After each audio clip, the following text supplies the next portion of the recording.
You can go Assalamu ahead. alaikum. This is Dr. Najeeb Ranginwala. Thank you very much for joining. And this presentation is feasibility, no financial conflict over here. My topic today is neurocognitive disorder, which is major or mild. It used to be called dementia in the past or mild cognitive impairment. My training is from UT Southwestern Medical Center in psychiatry, and then two fellowship. One is from geriatric psychiatry, another is research in geriatric psychiatry from the UT Southwestern Medical Center in Dallas. So I felt like there is some of the information I can relate to the community, so they are informed about it. A lot of people know about uh, this topic, but the biggest issue which I see is the misconcepts. So some people know half correct, half incorrect. So they have some, or they have misconcept in that way that the information is not correct, or maybe the correct information, but it's old information, and then it's not correct. So I like to correct that information all, and also tell you how to delay the onset of some of the dementias and how to prevent some of the dementias, or neurocognitive disorder, which we call it. So it's a very interesting topic. It's a huge topic. The goal is to give you some guidelines and some so that it will help you move forward in helping your family members and all those things, because the real fact is it's a let me change the slide. So basically, the dementia complex or neurocognitive disorder is actually after the age of 90, the ratio is 1:1. So it's either you will have it or your spouse or the loved one will have it. You may suffer or you may be taking care of it. That's the ratio coming up. So unless we don't do something, this will get worse. The common example is like just like when you buy a house, a brand new house. If you don't maintain it, it's pretty much needs it's go down the hill. Same thing if you buy automobile. So you have to take good care of yourself. Same thing goes with your body. From medical field, I can say one thing is that 50 years ago, cancer and cardiovascular disease were the leading cause of death. Now in the last 50 years, we have realized how to prevent lung cancer, by advertisement, the secondhand smoking, and all those things, and medications, and all those things. Cancer is no more the leading cause of death in the first two or three. So, because we have figured out smoking is so destructive, for our bodies. So, same thing with neurocognitive disorder. If we realize that what can we do to protect our brain at early on, that has so the cumulative effect on the brain does not happen. So when it present, you won't be surprised, that you're taking a good care of yourself. So that is the goal, is to recognize it, do the best you can before it present to you, because the numbers are not good. So that's my goal of my presentation, to give you some of the facts. So this is how it looks healthy brain, but we want to maintain this healthy brain for rest of our life, and it's all up to us to do that. So let's go through. So let me tell you some of the basic concepts, the structure of the brain, before we go into the misconceptions. So this is the hippocampal area where your memory is stored initially, and then also where the neurons are generated from here. And this is fimbria, and then memory body is over here. This is the thalamus, which is a relay center, and this is the caudate nucleus. These are the limbic area. These are all connected to the cerebral cortex, and this is the frontal lobe where your decision making take place. This is the amygdala, which is one of the center where input goes to the hippocampal for emotion. Then you have the great hypothalamus, which regulates the body, which is also connected to limbic system as well as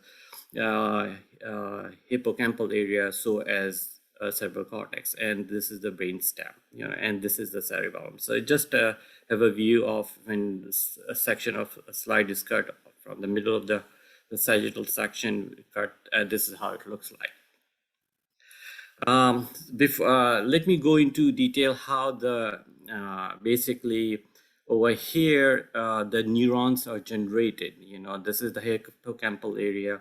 So when you look at the hippocampal area, dentate gyrus is the where it starts, goes to CA3, CA2, CA1, and the entorhinal cortex is a significantly important area where the neurons comes out and regenerate, which is called neurogenesis. So this is very important concept that neurogenesis happened throughout your lifetime. So just keep in mind, it's all up to us to keep on maintaining it. And this is the pathway in the hippocampus area. So few concepts I will let you know about the neurons, or the nerve cell we have. Two concepts I will talk about. The first concept, as I mentioned, that neurogenesis means that the nerve cell growth. We used to think that it grows for like first 20 or 10, 15 years, but that's not true. Throughout your lifetime, you have the nerve cell growing in the hippocampal area, and that's the region which I mentioned to you where it grows. So we have to do things that helps them, the nerve cells, to grow, because there's a destructive pathway going on or as you keep on growing. But if the cell keep on growing more than the destruction, you still keep on building the neurons and go from there. So that's one concept you need to understand. And in neurocognitive disorder, what will happen is that you lose 60% of the neurons in the hippocampal area when then neurocognitive disorder or dementia start coming in and presenting it. So when the loss is significant to a 60% and higher, then you present it. So the goal is to decrease the loss and keep on generating as much as possible, which I will talk in detail about that. That will help you keep on regenerating the neurons. The other main concept of the neuron, which I like to discuss among all, is that throughout the day, when you sleep, your brain does not rest. And that's one thing you have to keep in mind. Like when you sleep, you have REM sleep and non-REM sleep. The REM sleep is called paradoxical sleep. The brain is highly active during the time of REM sleep. And as well as also in non-REM sleep, the brain is also active. So just like heart is beating, the brain is also very active in consolidation of the memory system and all those things, transfer of memory from hippocampal to the cortex and all those things. So just like heart is active, brain is active. And does a lot of work for you to clean up the things in the brain and autoimmune issues and all those stress related issue to clear up that thing. So brain is always active even if you're asleep or when you're awake. So that's keep this thing in mind, that it does not rest. Just like heart does not rest, so brain does not rest. So this one concept you have to keep in mind. Let me go into few other concepts to understand. So this is almost 20 years old, but trust me, it still works. So the memory is divided into long-term memory and short-term memory. Short-term memory lasts for like 2 minutes to 20 minutes roughly. And the long-term memory lasts for decades, could be 5 decades, 10 decades, it depends on as long as you live, it can last that long. The working memory is the combination of short-term and long-term memory. Initially, they thought it was just short-term memory, but actually it's a combination of both. This short-term memory is the first thing that is affected in neurocognitive disorder or dementia. So that keep always in mind, this is the first thing that will get affected. In the long-term memory, it is divided into declarative memory and non-declarative memory. That's very important distinction. You have to do that. Declarative memory is when you're conscious, and non-declarative memory is when you're unconscious or unconscious mind. So this is at unconscious mind, and this is conscious mind. That's memory is. So in declarative memory, there are two types. One is the factual memory, which is semantic memory, and other is episodic memory, which is event. The factual or the semantic memory or the facts, in fact, this part of the memory does not slows down. It stays there as long as you live. In fact, get better as you get older and not affected by age. This is one thing you have to keep in mind, that it's not affected by age. So it keeps on building up. So your world knowledge, object knowledge, and all those keeps on building up as long as your brain is healthy. This keeps on building up. The episodic memory is the one which is affected significantly, and it takes longer time to recall, and that is affected. So that always keeps in mind. So this is definitely affected in people with dementia, neurocognitive disorder. So as this, but in age, this is not affected. This is slows down. It takes longer time to recall things, and so that's one thing. In non-declarative memory, which is at the subconscious mind, there are different types of it. One is procedure memory, which are skill, and then you have the perceptual system, which is priming, classical condition, and non-associated learning. These are also present and not affected by aging. This stays there. In people with neurocognitive disorder, or people with which we call it dementia, these are affected significantly in later part of their life. So in fact, in the last terminal stages of neurocognitive disorder, dementia, they forget how to eat, they forget how to walk. You have to train them when they're in nursing home, because that's how it happens. So this portion is totally affected in later part of their lives in neurocognitive disorder, but not affected by aging. So you need to understand that. And these all memory are stored in different areas of the brain, not in the just hippocampal area. That also you have to keep in mind. And I will explain to you where they're stored. So this is where these are stored, memories are stored. So, your episodic memories are stored in the entorhinal cortex and amygdala, and also hippocampus area, which is there. And the procedure memories are stored in the basal ganglia. And in neurocortex also, these memories are stored over there. So how it works is that memories form in the hippocampal area, and then with the sleep and all those things, they basically go to that area and consolidate over there. So when they looked up in after a couple of months later and look at the activities of the hippocampal and the frontal lobe, they found the frontal lobe was very active on that part of the memory system as compared to hippocampal. So the memory transfer from the hippocampal to those areas. So that has been confirmed from psychology, that memory does not stays in the hippocampal area. Hippocampal area, it goes transfer into the cortical areas and then stays there. And so the connection is definitely needed to use the system.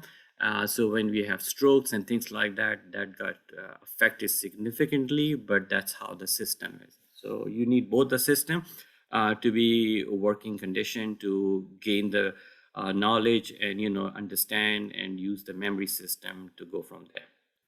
This is just a structure of the brain showing the hippocampal area. This is the fimbria, and then the memory body is here. Here is the thalamus, and the caudate nucleus will be here. This is the frontal lobe, and this is cerebral cortex. And this is the temporal lobes. So this is just the structure of the human brain dissected out to show you the exact location of the hippocampus and all those connections. So let's come to the core question. This is where we will talk about it. Age and memory problem. So as I mentioned, as you grow older, not all memories affected, so basically, when so some portion of the memory gets slower, and slower in that sense that they take longer time to retrieve it, and the semantic memory remain untouched. They remain as good as when you're younger. In fact, sometimes it get better. So not necessary you will get memory issue as you're getting older. But if you develop neurocognitive disorder or mal MCI, then you may get the memory issue. So the goal is to prevent that. And how to prevent, I will go into minor detail how it does, but not necessarily when you get older you will have memory problem, not necessary. So just keep in mind that age related age adjusted cognitive change is just a slower process of getting the memory out in thinking. You don't lose much. So that's one thing. The second thing which I would like to talk about is different type of neurocognitive disorder. So as you go older, and if somebody has a neurocognitive disorder or dementia, it does not mean that they have Alzheimer dementia. Yes, Alzheimer disease is the most common cause of neurocognitive disorder, but not the only one. So after the Alzheimer disease, which is the most common, you have the Lewy body dementia, which has three different types of that. And then you have the vascular dementia, then you have the frontotemporal dementia, and then you have the mixed type of which has a combination. So when I did my fellowship, one of the project I did was autopsy of the people who have diagnosed with Alzheimer's disease, and then I published a paper which is called looking at the diagnostic of Alzheimer's disease, whether the criteria holds true, where we look at the 313 autopsies of the brain and look whether the diagnoses were correct or not after 10 years when they passed away. And what we found that not everybody has just one dementia. We found people with vascular dementia with Alzheimer's disease also there. You have frontotemporal dementia. You have with Lewy body dementia. Sometimes people have Alzheimer with Lewy body dementia. So you can have different type of dementia, not one type. And it's very important to know that, because you treat differently after behavior therapy with medication. It changes altogether. So how you treat Alzheimer dementia is different from frontotemporal dementias, and so vascular dementia is treated differently than Alzheimer dementia. Unless you have the mixed dementia, then you treat that. So it's good to know what a neurocognitive disorder person has. So then you approach by behavior therapy as well as medication. So that will help them. So just keep in mind, not everybody has Alzheimer's disease when they develop neurocognitive disorder. You can have different type of neurocognitive disorder. It's good to diagnose correctly and then treat them well. So that's one thing. The other concept I just want to let you know is age of onset varies with neurocognitive disorder dementia. So people can get neurocognitive disorder in 40s also. It's you don't get surprised about that. We have seen that. So the frontotemporal dementia starts at the age of 40, and they present at the age of 40. So that's one thing for sure. They sometimes looks like bipolar, but actually they have frontotemporal dementias, and their behavior issues are there, very similar to bipolars. And if you do a thorough examination and history taking, you will find that they have frontotemporal dementia. So from 40 to 60s, the frontotemporal dementia is very common at that age. Vascular dementia can develop anytime when you have significant stroke or any lesion in the brain. So that's where you go. Alzheimer dementia start after the age of 65. Usually they present after the age of 65, but actually the process of Alzheimer dementia starts at 2 decades before, like 20 years before. So at the age of 50, they start the process of developing memory deficits, and at the age of 70, they actually present. So the process of Alzheimer's starts much earlier, and if we can identify that they're having some memory issues, we can slow down the process, and they can prevent as much as possible the onset of Alzheimer dementia. So if we identify, so that's very important that age is a critical factor. It can start at earlier age, and it can start at later age also. If don't assume that it's always starts at an older age group. So that's one thing you have to keep in mind. So it doesn't mean that you have to go to a physician all the time to talk about, I have a memory problem, so let's figure out, but you should be aware of it. And if you feel like there is some issue coming up, you should discuss with primary care physician to get help. Other thing which you have to keep in mind is before the onset of neurocognitive disorder. So we have seen that people who have developed neurocognitive disorder or Alzheimer dementia, they have memory deficits taking place before they develop into the full-blown neurocognitive disorder. What we call is mild neurocognitive disorder, or before they used to call MCI. And so in this, a lot of people will not necessarily develop Alzheimer's disease. So if they can be detected that they have MCI or mild neurocognitive disorder, and they are treated or behavior treatments done on them, they slow down the process. So it's very important to diagnose early mild cognitive impairments in these guys, in these people, and then help them to enjoy the life as much as possible. So it's significantly important to figure out early if they start developing. Amnestic are the most amnestic type of MCI are the most common one who develop into Alzheimer dementia. So not all the MCI develop into, or mild neurocognitive disorder develop into Alzheimer disease or dementia. So let's keep in mind that thing. And the other thing which I want you to bring up is there are reversible causes of neurocognitive disorder. So not all the neurocognitive disorder are permanent. Like people with a B12 deficiency, B1, B6, B12, then also with hypothyroidism, neurosyphilis, these are reversible, So you can look into that if somebody has that, and if you correct them, then that can be reversed.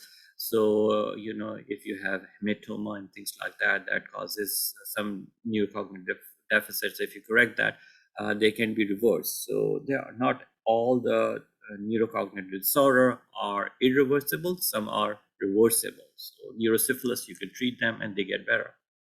So, but HIV does not get better. So, one thing, some disease don't get better, infectious disease don't get better, it get worse, but some of them get better. So it's good to know that that there are reversible causes, and if you work on that to reverse the process. So that's very important to know that.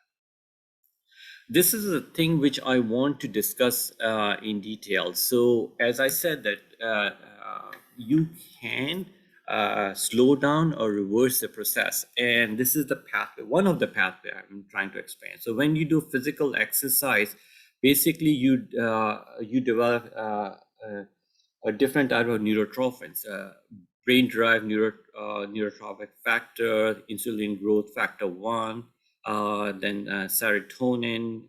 These affects the hippocampal area to do the neurogenesis, and it blocks the HPA axis where steroids are produced. And steroids does the inhibitory effect. So if neurogenesis takes place and it stops this process, your neurogenesis takes much faster and much quicker. So there are a lot of mechanisms involved in that to grow the neurogenesis or nerve cells. One of the things which we have seen in geriatric psychiatry is the exercise. Let's go into all those things which were discussed. So exercise 30 minutes is very, very important. Even a brisk walk is very important, because neurogenesis take place. It has been seen in the last 20 years that people who brisk walk for 30 minutes, you can start 15 minutes and then go to 30 minutes a day. That causes neurogenesis, and neurogenesis means new nerve cell growth. At the age of 80s and 90s, people are growths are happening significantly. So you need to do exercise 30 minutes walking, brisk walking. That's very important. The other thing which has been seen significantly is positive socialization, not just socialization. You can have negative socialization that's not helpful. It has to be positive socialization. In positive socialization, you talk good things, encouraging things, helpful things, that makes you happy. That will help the neurogenesis, because negative socialization basically kicks your glucocorticoid, epinephrine, and all those things. That's a destructive effect on the neurogenesis. So it has to be positive. Socialization will definitely help neurogenesis. The other thing is stress reduction. That is also being seen significantly with the different neurotrophins. Um, uh, uh, so basically, we do have stresses. That's definitely. But if you decrease the amount of stressors, that will help the neurogenesis. So that is very important.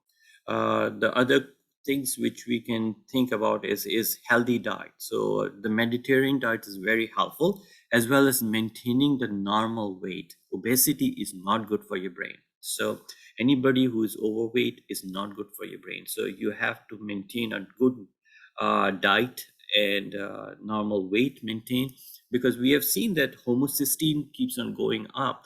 And if you take B1, B6, and B12, that will decrease the homocysteine level. And if homocysteine has been found that people with neurocognitive disorder have high level of homocysteine. So just having a good diet will help them too. So that is very helpful. Other thing which we can do easily is sleeping for 7 to 8 hours is definitely required. We have seen that people consolidate memory during that time, and that is why I mentioned that brain is very active. So when you're sleeping, the brain is consolidating memories and into the cortical areas and store over there. So when you recall something, it's really goes to the cortical, from the hippocampal to cortical area, and you recover out of it. And people who sleep less, they have a longer time recalling the power, because consolidation never took place significantly. So it's a good process of consolidation is required for memory to work, and sleep is the most helpful way of doing it. So brain does a lot of work during sleep time, and that has to be kept in mind. The other thing which we have to think about it is medical disease. People with a medical disorder, if you can avoid like diabetes or heart disease, stroke, autoimmune disease, or neurological disorder, these all causes means a burden, actually the disease burden to the brain. So as long as you try to avoid getting these diseases or maintain in a normal range, that will be very helpful. Control their diseases, because what we have seen is the disease burden on the brain really affects them and affects the neurocognitive disorder. And we have seen that people who don't have diseases at the age till the age of 70 do excellent in the lifespan, because basically you don't get the burden of disease for 70 years. So now the brain, it can survive longer. So try to avoid getting diseases. But if you have diseases like these, some of these diseases, try to control the diseases as much as possible. Don't make the blood pressure go high, because you can get vascular dementia also, and that can have detrimental effects on your brain. So keep this thing in mind. Other things which also keep in mind is means chronic anticholinergic medication. That has significantly affected people with neurocognitive disorder. So as other medications do. So be careful what medication you take, and that should be kept in mind, that what medication you take or what substance you take to your body, so that affects your disease process. So these are the other things which I have seen in the studies, which we have seen, that people with normal aging, they find one big factor beside age is a big factor that causes that's a strong factor for neurocognitive disorder. But when they looked into the people who are age have the age, if you don't have the age related frailty effect, if your physical body is strong and mental body is strong, which we call frailty effect, you're less likely to develop neurocognitive disorder. And that has been because they were tracking the people who have age-related cognitive changes versus people with dementia. And the people who don't have frailty effects, age-related frailty effects, do really well not to develop neurocognitive disorder. So as we say that healthy body, healthy mind. So as long as you keep healthy body, the mind is always happy. But when you have not healthy body, the mind is totally affected. So these are the common things I feel like if we can work on and pay concentration in our life, we can definitely avoid or delay the onset of dementia, or we can prevent also. So like vascular dementia can be prevented, if you don't get strokes, things like that. So if you do all these things, that will definitely help. And if you develop all these features, taking medication is also helpful beside other behavior therapies, because it slows down the process. People who use professional people, the rate of dementia goes much faster. That's not a good news for people who are professional, especially they have looked into the physician or the lawyers and things like that who are professional, or even the businessmen who are very professional. Because they use different pathway to get the answer, they have found that the dementia, when it starts in them, it goes much faster. So unfortunately, that's the fact. So people who have professional needs to be very careful with this disease, because when it starts, usually Alzheimer dementia is for 8 to 10 years, but they can be a shorter period. In going to from the early stages to late stages of dementia, they go much faster. So hopefully, if we do all these things, that will help them delay the onset or even prevent some of the dementias. Hopefully, I answer some of your questions, but I'm open to receive any question from you, and I will answer the best I can. Thank you, Brother Najeeb. If anybody has a question, Sister Mihar raised her hand. So please raise your hand, inshallah. We'll give you a chance to ask your questions. Sister Mihar. Assalamu alaikum. Dr. Najeeb, I missed the part where you said that how stroke affects our brain, or how does it affect our neurons and cognitive skills. And the second part was, how do we know that it has affected in any way? For a regular person, I know doctors can know, but for a regular person, if they know that they had a stroke, so how would they know that it has affected them? Because being forgetful is something so common that we ignore it. So let me know, how does it work? I think I missed that part of your lecture. Okay. Thank you. That's a really good question. Thanks for asking. From Toronto. So, stroke. When you have stroke, you have neuro deficits. You can do the neuro examination, or when you're talking, you're unable to talk and you lose consciousness. And before is a mini stroke, or that can also happen. So so you can see the effects that they get a little bit confused, and then focal sign, you can see that. that somebody has a stroke. So that can be easily seen. And then when they have stroke, there's a chance they can develop vascular dementia. There's a significant chance they develop vascular dementia. Vascular dementia differentiate from the Alzheimer dementia because focal deficits are not there in Alzheimer dementia. In vascular dementia, you get focal deficits, like you cannot raise your hand, things like that. You cannot move your legs, or you are not talking properly, or have difficulty recalling, things like that. So, and the process how it affects the dementia is also different.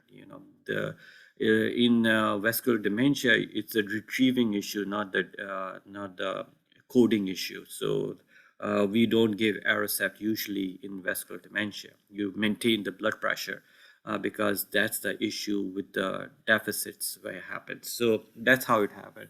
And the other question is, how do we know somebody has memory problem, that they have some issues? So basically, we see that thing, that somebody has memory problems, and somebody don't remember things. But the people with neurocognitive disorders and all those things is pretty much every day of their life. You have a good day, you have a bad day. You're under stress, you're not listening, or you are working very much and you have so many things going on. So it's not you're not registering to your mind, correct? So when you're not registering to your mind, how can you recall it back? So that's very important. So that's what they do testing. So there are different type of testing available when you have the symptoms going on for a while. Not just for a day or week, for months going on, and you are feeling like that I cannot recall some things which was very easy for me, but it's going on for weeks and has affected me significantly. So in neurocognitive disorder, it has affected their life, and they need all the help. In mild cognitive impairment, they are not affecting that much. They are very slow in that, and they don't need different techniques to remember that. So it's very obvious. Somebody who has other medical disease can present that way. People with thyroid disease, then can present with memory problems. So if you fix the thyroid issues, the memory problem resolve by itself. So there are different diseases. That's why we look at the other diseases or electrolyte imbalance and things like that, or all those things, to figure out, is there any medical issue sitting there that is contributing to memory problem. And if you fix the medical problem, the memory problem is resolved. So that's the first thing we do. But the memory problem has to be for a longer period, not just for a few hours or days. Have I answered your question? Yes, thank you. You did. Thank you. All right. Just for those who are new to Zoom or haven't used the raising hand function, it's under reactions. Like if you move your mouse to the bottom of your screen, have something called reactions. It has an emoji or a face, and then you click on it. On the bottom, there will be a hand to raise. Sister Amina. Okay. Thank you so much, Brother Najeeb, about this topic. In fact, it's an important topic. I just wondered, I want to ask, is this memory problem, if this memory problem happened to the younger people, and as an example, they are aged 10, 12 or something like this, is this something related to dementia, or it is maybe something related to other issues? And those people, they are good, as an example, in remembering, they are good in school, remembering stuff, but they have some issues in memorize or remembering the names, or the relating names to the faces or something like this. And is there any kind of medical testing that can be done to determine if this is recoverable, or it can reversible, this type of memory issues that they have? Okay, that's a really good question. So usually, and let me tell you, so here, what we have seen, that people with attention deficit disorder will have some memory issues. And if you try to work with them to do the behavior therapy and medication, when the concentration get better, they remembers very well. So we have seen that people with with depression, and anxiety will have issue with memory problem, because with the depressed mind, they are not able to conceive the information. When you're so depressed, you're not even concentrating on it. Your mind is so feel like, I don't need to think about it because I'm feeling so down the dumps, so I don't feel like listening to it, or I'm not putting my mind to it. So you won't remember things when people who are depressed. People with anxiety problem will have the same thing. People with schizophrenia will have other issues like that. So you have other medical and psychiatry issues that can contribute to memory issues. And so physician try to figure out, are there any medical issues going on or any psychiatry issue going on. And if there is, they try to correct that, because that can be corrected. And when you correct that, the memory get better. Very few cases, the exceptional case is progeria. This is a very rare disorder where age of 15 you develop a geriatric depression, but I have not seen it. I have read about it. So, but, just to let you know that they get older at the age of 15 onwards. So it's a very rare condition. So yes, in a common day of life, that's not common at all common. But the real answer is there's medical disorder and psychiatry disorder that causes memory issues. And if we correct that, it does not present. We don't see neurocognitive disorder in younger age group as such. Hopefully I answer your question. Yeah. Thank you. And you think that with the younger people, it might be related to other disorders, so it's better to do the testing and check if there is any medical issues with that. Am I right? Correct. Okay. Thank you so much. Thank you, Brother Najeeb. Brother Ashfaq? Yeah, nice talk. Brother Najeeb, I have a question. Can you hear me? Yes, I can hear you. Yeah. Thanks for asking.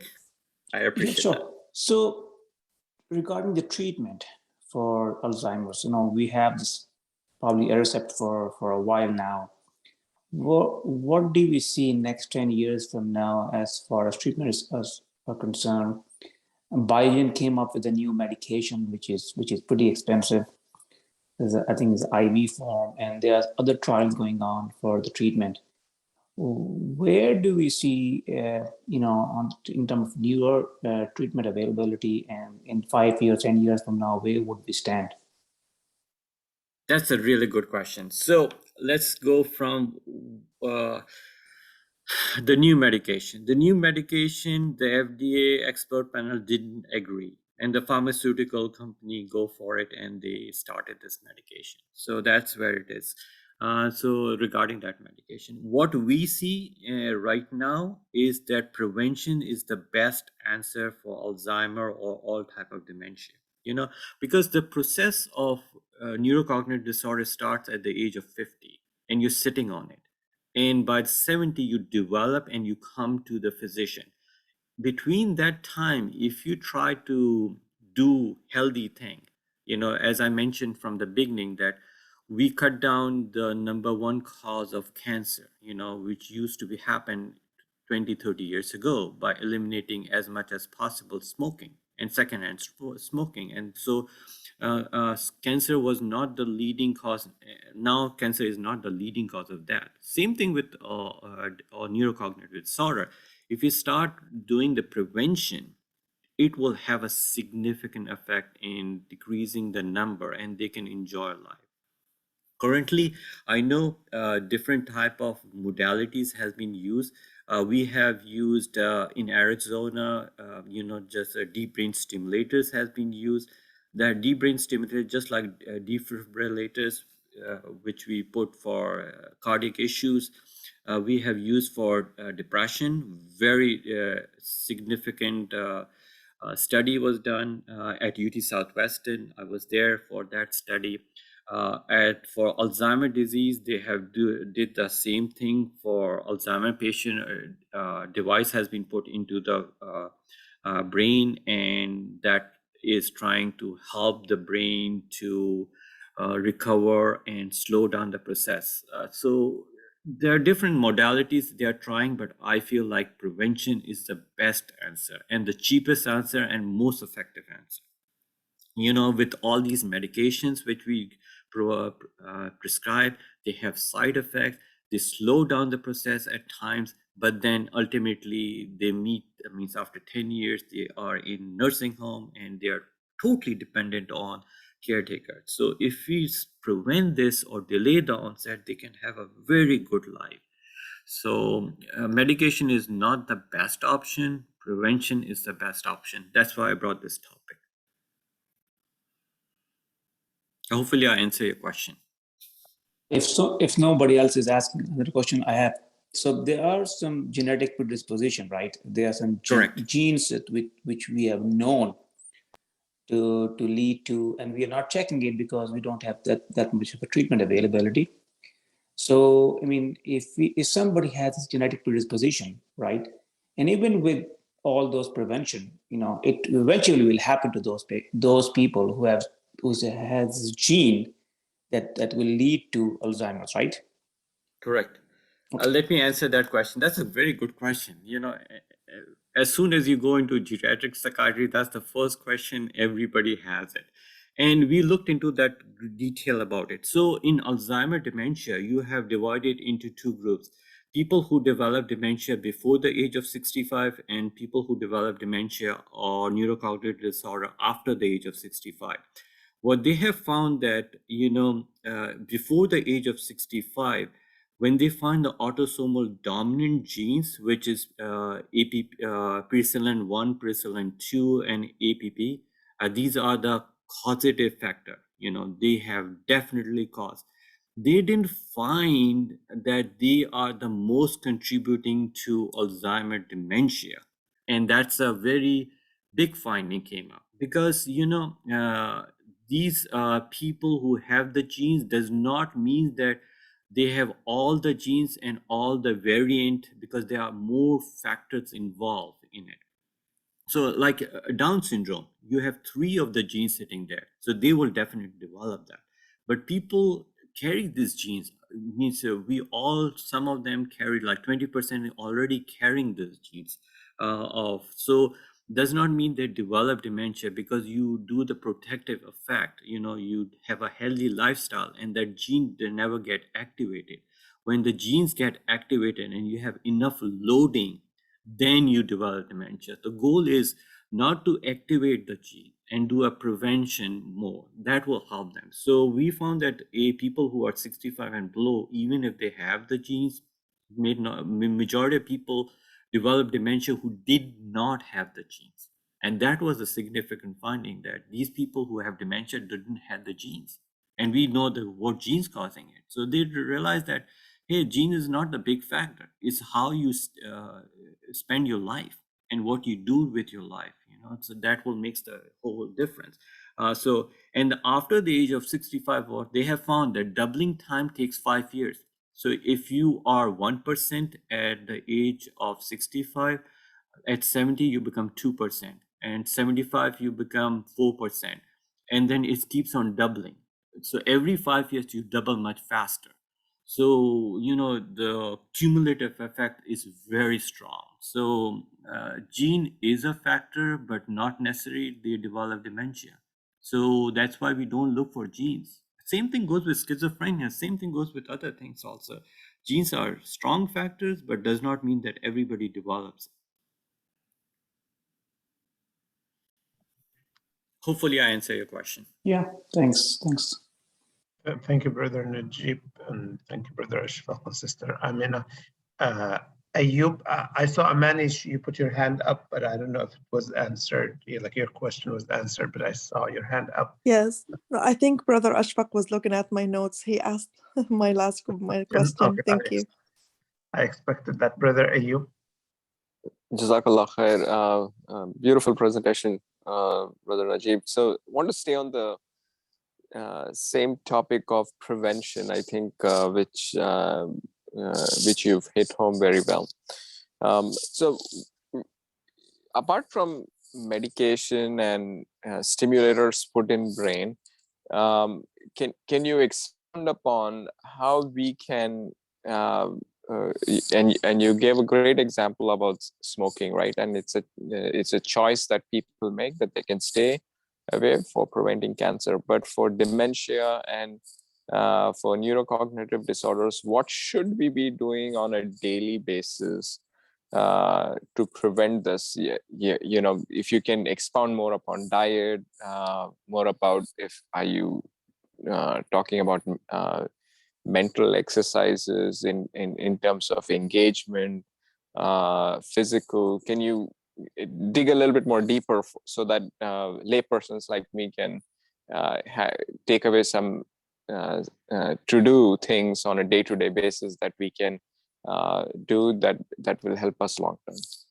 Yeah, that's a good question. So, Alzheimer's Association in Chicago has a whole brochure in talking in minor detail of each exercise to do.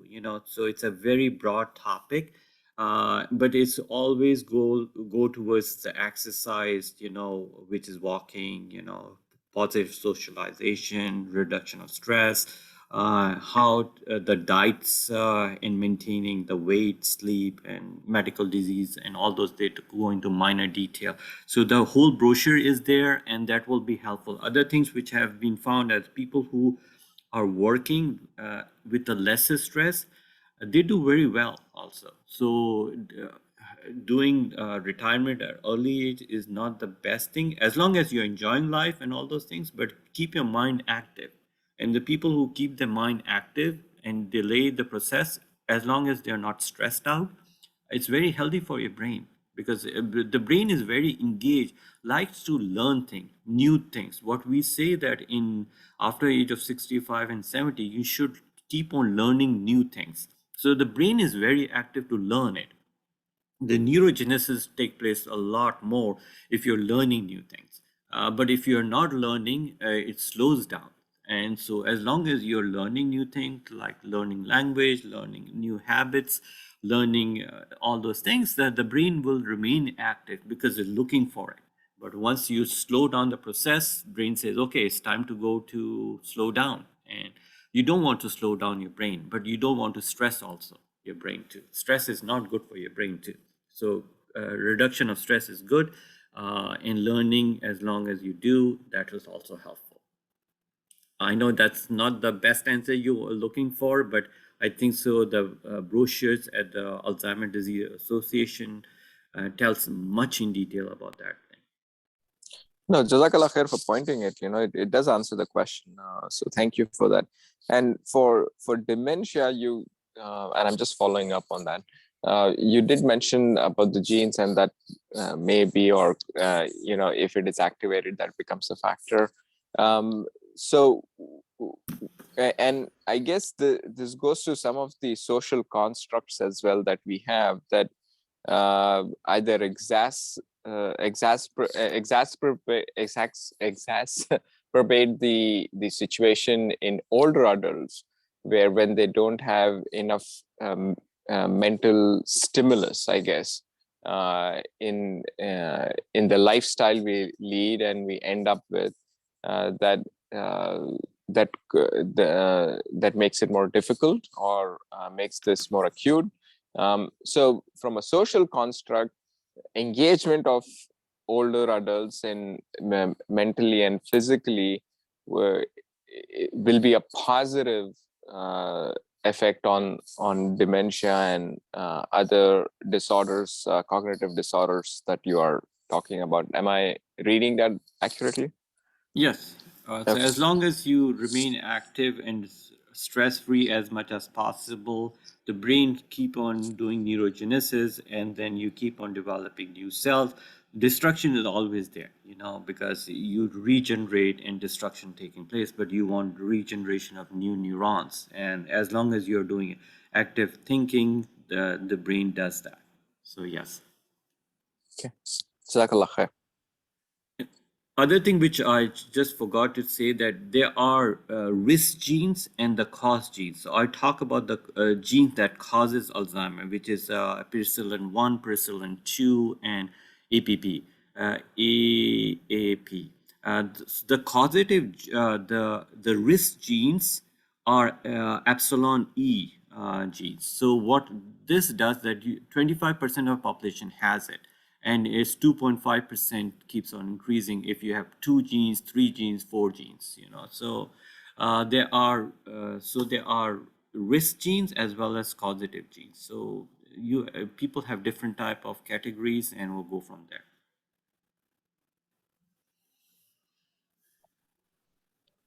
Brother Ashfaq, your hand is still up. Did you have a question, or it's just you forgot to put your hand down?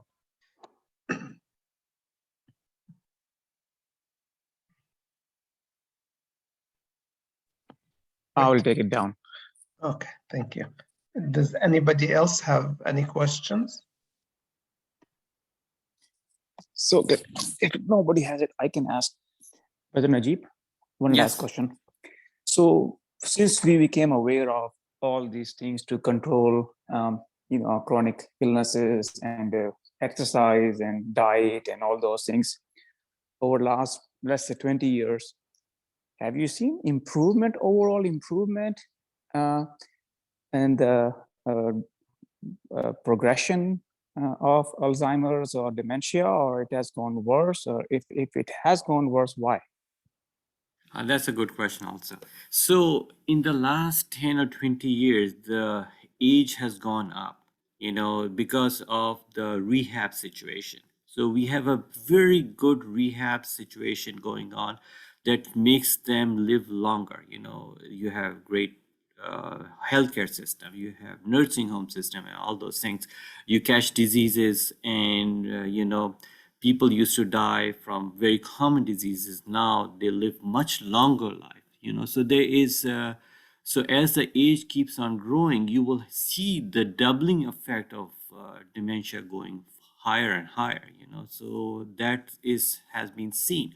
But on the other hand, when they look at the age-related adjusted cognitive changes, these are people who are getting older, and what the memory issues are. And they found that what I mentioned is virility effect. If your body is healthy, the mind is healthy. So as long as they keep on healthy body, healthy mind, the dementia component does not comes that much common. So it depends on the how the people are doing. As the age is going higher, you see more cases. I still remember there was one attending who was mentioning to me that in 1950 he hardly used to see heart attacks and arrhythmias and now it's like this so common. He said that upfront that we in 50s and 40s we didn't have so much common heart attacks. They were there, but now it's so common in hospital. So same thing here. As you grow older, you will see a lot of things coming out, and the best knowledge, it will help you prevent that, and that's will be my best answer for you. So age-adjusted modeling, we know that age has gone up, but with the age adjustment right now, let's say, for example, if you have people in 60s to 70s 20 years ago, and now with all the adjustment, was there any improvement or not? I have not looked into that answer, but that's a good question.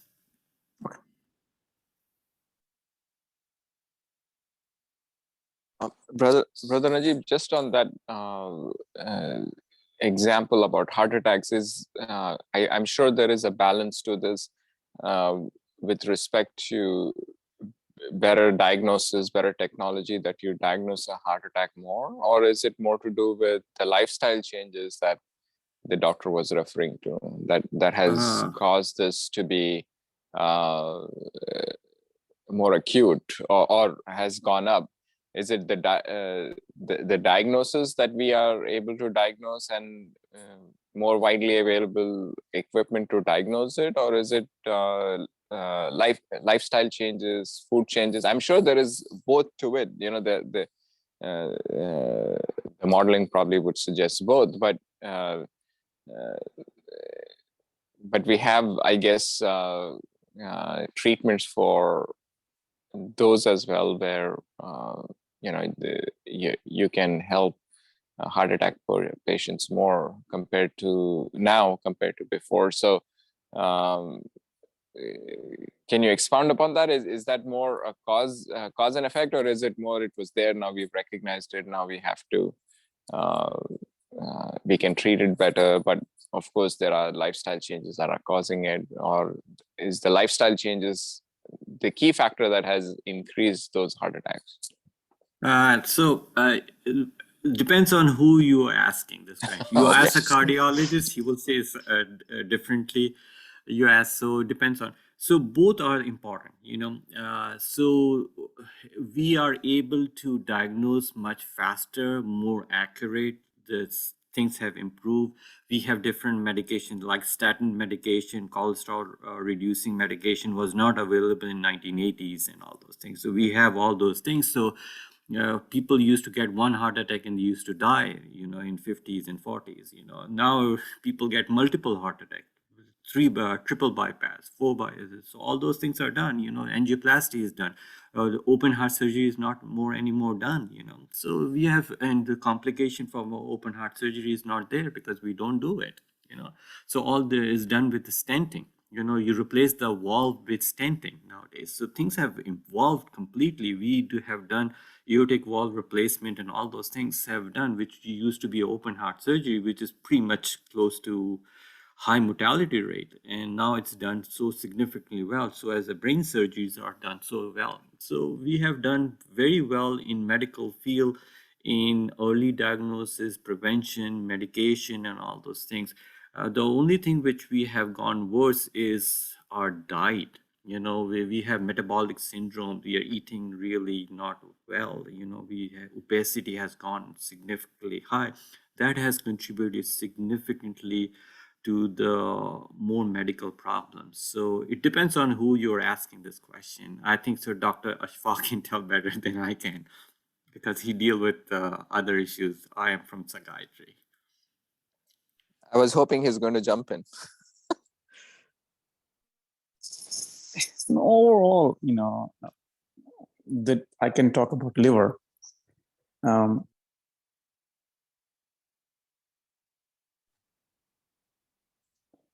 Ashfaq Sure. has nothing to do with the brain. He just concentrates on the liver and that's it. Right, Ashfaq?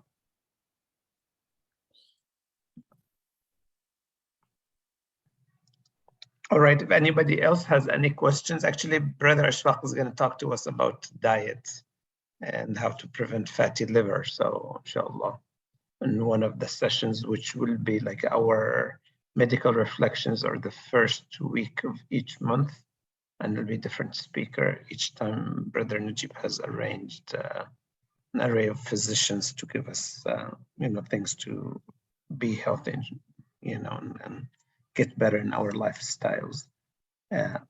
For those who joined us later, I'm just going to say, and Brother Najeeb, you can correct me on the prevention of dementia, that we need to walk about 30 minutes per day, positive socialization. We need to reduce stress. The fourth thing is healthy eating, which is a good diet, and make sure that we manage our weight correctly. Sleep 7 to 8 hours per day, and try to have a good lifestyle where we're delaying the onset of diseases or preventing getting diseases, chronic diseases. If anybody's taking medications, to be careful and see the side effects of those medications, and to keep learning, keep stimulating our minds. In short, is healthy body leads to a healthy mind. And the two things that I took on two types of dementia, there are several types of dementia, but the frontotemporal dementia starts at age 40, and the Alzheimer memory deficit starts at age 50. So these are the things that, if I wanted to summarize what we can do and how to be careful. Anything to add, Brother Najeeb, that I missed? Yeah, education is the best tool. There are so much education available, and we can, discuss with your primary care to talk about it. And because the ratio is 1:1, that's very scary after the age of 90. That means one will have it, either you or your spouse. And if your spouse, you're taking care of it. If you have, your spouse is taking care of you. So as long as we have educated and changed our life pattern and lifestyle, we can deal with it. But if you don't, things are not going well. A quick question: is it harder on the spouse who's not having the dementia than the person who has dementia? It's very hard for both of them Mm-hmm. because they have the terminal stage of dementia is it's you need 24-hour service. They don't know how to eat. They don't know how to walk. They don't know how to go to bathroom. And it's the whole list is there. They forget how to do it. So you have to be 24 hours, 7 days a week. So that's why a lot of times sometimes they cannot catch up. So they go to nursing home because the history of fall and all those things. And with fall, the deprecated ulcer, the ulcer is a very, by the way, the most common cause of death in Alzheimer's dementia is not dementia, is the infection. So you have infection, urinary tract infection, the infection from the lung, they go into ARDS and things like that. So it's the other medical issue that causes the demise, not the Alzheimer. Alzheimer is just a precipitating, leading to other cause to precipitate to further make it worse. So it's a lot of work, and a lot of work for either one needed. So that's why we try to prevent as much as possible, delay the onset as much as possible. Thank you, Brother Najeeb. Are there specific foods that we should concentrate on our diet? Yeah, so those brochure goes in minor detail. So it's a whole list of it. So can you share with us a link if you don't mind? Sure, I will send you that link. So you can email or call them, and they will send you the whole brochure about it. So yeah, sure, I will send you that link. Okay, great. Thank you. Thank you. Any other questions?